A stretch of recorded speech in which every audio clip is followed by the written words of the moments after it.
ሃይማኖት ዶ ፍቅሪ ሓጻር ፍቅሪ ዛንታ ሳልሳይ ናይ መወዳእታ ክፋል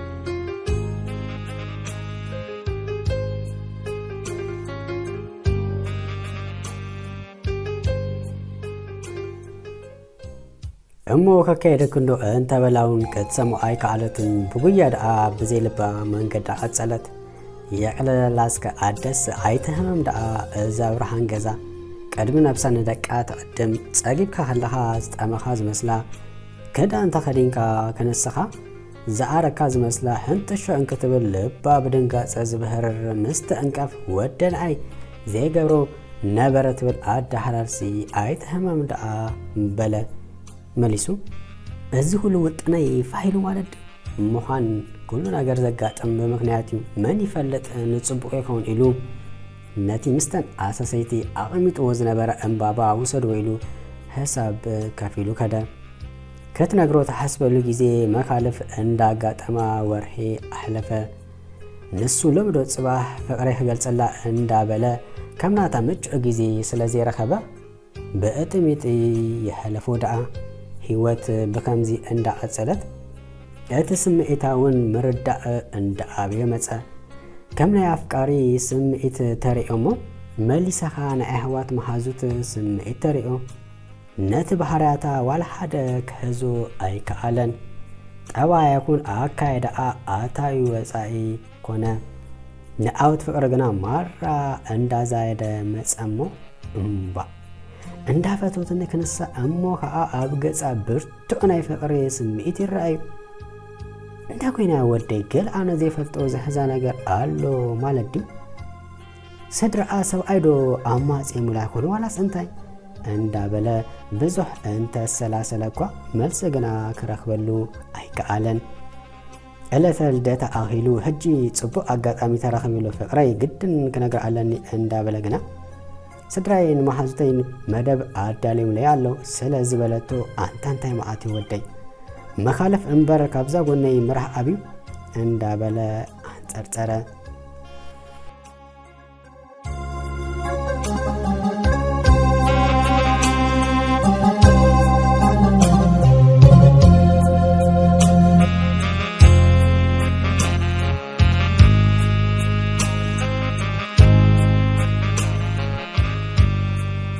መዓልቲ ልደታ ከክብሩላ ጾም 40 ምድሪ ተኣኪቦን ከሎ ካብቶም ኣብኡ ዝነበሩ ሰባት ብጀካ ንሱ ኩሎም ኣይጾሙን ዝነበሩ ኩላቶም ቶርታዶ ስጋ ክብሉ ከለው ኣወት ግና ኮኮ ሒዙ ተጸጊኡ የእዘም ነበረ እንታይ ደኣ ዘይትበልዕ ምስ በልዎ ጾም እንዴ ምስ በሎም ኣይተገደሱሉን ወራይ ምስ ሓቆም ደኣ ገበሩ ሄለን ግና ጸጸኒሓ ሰሳሪቓ ትጥምቶ ነበረት እቲ ንውሽጣን ነዊሕ እዋን ዘሰዓያ ዝነበረ ቁስሊ ጨው ከም ተነስነሰሉ ሸቕ ኣበላ ብዙሕ ጊዜ ተዓዚባቶ እንድያ እዚስ ብሃይማኖቱ ዝደራደር ኣይኮነን በለት ኣቕላ ጸበባ ኣክንዲ ትሕጎስ ኣብቲ ናይ ሓጎሳ መዓልቲ ፈዘዘት መደብ ተወዲኡ ኣብ ናይ ገዛ መኪና ተሳቒሎም ነናብ ገዝኦም እንዳኸዱ ከለዉ ናይ ፕሮቴስታንት መዝሙር ተወሊኡ ስለ ዝነበረ ሄለን ከይተረድኣ ምስኣ ክትዝምር ጀመረት ኣወት እንታይ ዳኣሉ ናይ ዳሓንድያ ዋላስ እዛ መዝሙር ሲሂባታ ኢሉ ብዙሕ ከይተገደሰላ ኣውቶቡስ ኣብ ዝስቀለሉ ፌርማታ ምስ በጽሐ ቻው ኢሉ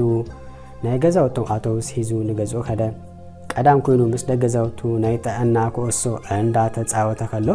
ስም ሄለን ኣልኢሎም ክዘረቡ ሰምዐ ኣታ ምሳኩም ዘየለሰብ ኣይተልዕሉ ክብሎም እንዳበለ ሄለን እኮ መንፈስያ ክብሉ ሰምዐ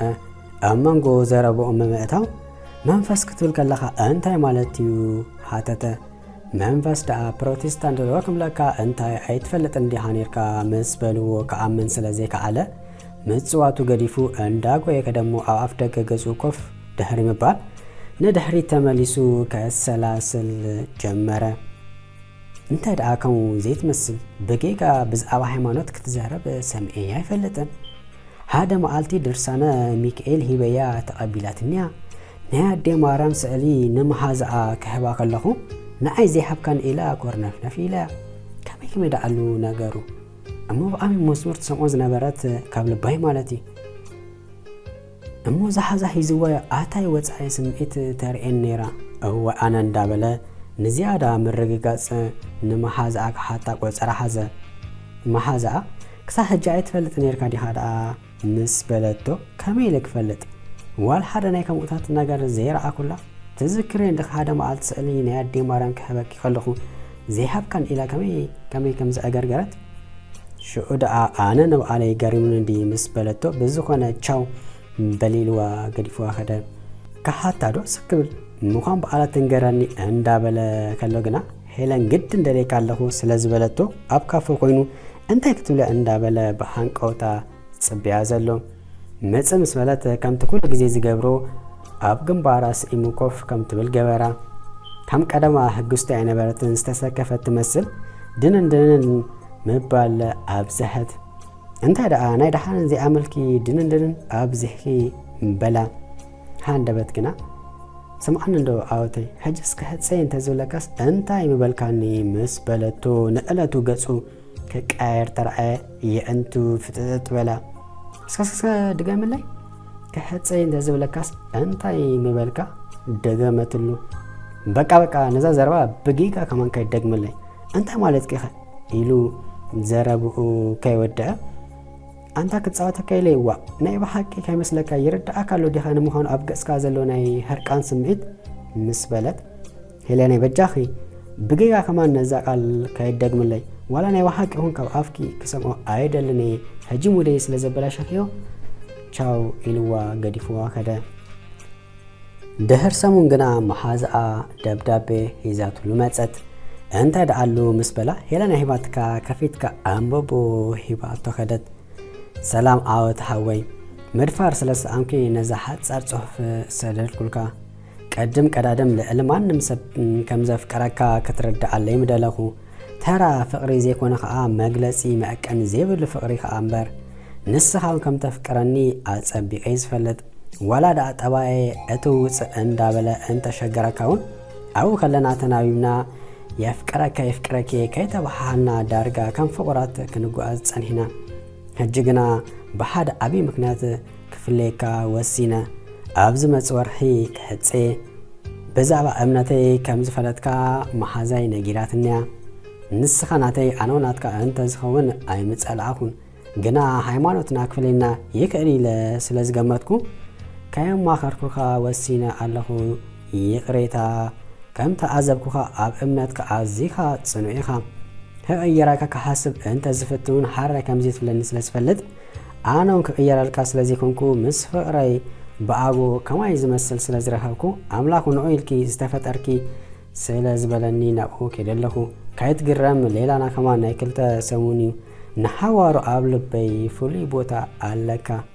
ነጊረካ ክንማከረሉ ክንደይ ግዜ ዘይሓሰብኩ መስለካ ገና ኣጋጣሚታት እንዳተፈጠሩ ኣይከኣልኩን ተስፋ ይገብር ክትርዳኣኒ ምስ በለት ብህርቃን ዝኣክል ነቲ ወረቐት ቀዳዲዱ ደርቤ እሞ ሞባይል ካብ ጅቡ ኣውፅኡ ምስ ደወለላ ዝደወልኩምሉ ኣሚል ቴሌፎን ኣጥፊወሎ ምስ በለቱ ሓሪቑ ደጋጊሙ እኳ እንተፈተነላ ክሰልጦ ኣይከኣለን እዋይ ዝደኣ ቀሲንካ ዘይሕደር እንዳበለ ኣብቲ ትሰርሐሉ ናይ ገዝኣ ትካል ምስ ከደ ኣይረኸባን ናብ መሓዝኣ ምስ ደወለ ንሳውን ከም ዘይረኸበታ እዝሕፀ ንኣውን ሓንደበት ከም ዝኾነ ሓቢራ ኣፀናንያ ተፋነወቶ ዳርጋ ወርሒ ዝኣክል ብስክፍቲ ዓይኑ ከይረኣየት ድምፁ ከይሰምዐት ድሕሪ ምቕናይ ናይ ሕፀ ዕድመ ሒዛትሉ መፀት ኣንተ ህሉ እንታይ ክረኽበ ደኣ ከም ዝትፈድኒ ኣነስ እዚ ኢደይ ኣወተይ በጃኻ ንዓይውን ተረድኣኒ ኣነ ንብዓለይ ፈተየ ዝገብሮ ኣይኮንኩን ዘለኹ ብልቢ ከም ዘፍቅረካ ተፈሊጥኻ ምሽ እሞ ሃይማኖትካ ክትቀይር ትኽእል ዲኻ ኣይመስለንን ብዘይ ድሌትካ ኣብ መንጎ ካብ ትዋጠር ኢለውኪ ቀልጢፈ ክስወረልካ ዝወሰንኩ ጓል ኣንስተይቲ ሃይላ ብግቡእ እንተ ተጠቂማትሉ ዓለም ክተመሓድር ትኽእል እያ ክበሃል ኣይሰምዓኻን ዲኻ ኣወተይ ኣይተሓዘለ ኢላ ኣብ ሕቕፍኡ ተሸጊጣ ጫጪላ በኸየት እሞ ኣንተ ሄለነይ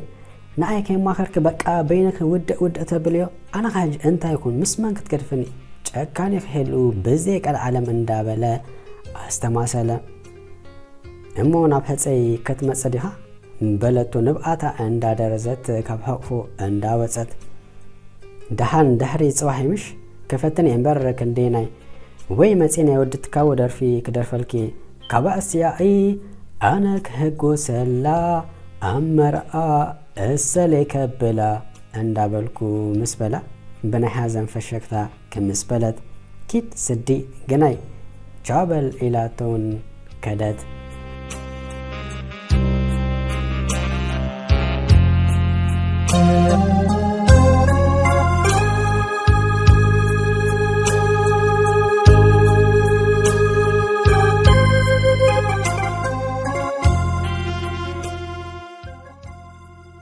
ህፀ ኣኺሉ ክዳን ተከደነት ኣብ ሆቴል ስነ ስርዓት ህፀ ዝካየድ ዘሎ ኩሉ ከዳሎ ዝግብኦ ዘበለ ተዳለወ ኣዝማድ መሓዙት ኮታስ ኣብኡ ዝነበሩ ክስሕቆ ከእልሉ ከለው ብርሃን ዓይና ስለዘይ መፃ ግዳንሳ ማዓጾ ተቋምት ነይራ ጸጸኒሓ ክምስ ትብል መሊሳ ናብ ማዓጾ ተቋምት ክብሉ ንሳ ክትጥምት ዓወት እንተበልካ ዓወት ይመስክር ካይመፀ መደብ ህፀ ተወደአ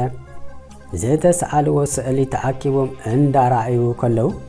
ዳርጋ ኣብ መብዛሕትኡ ስእልታታ ናይ ሓዘን ምልክታት ይረአ ነበረ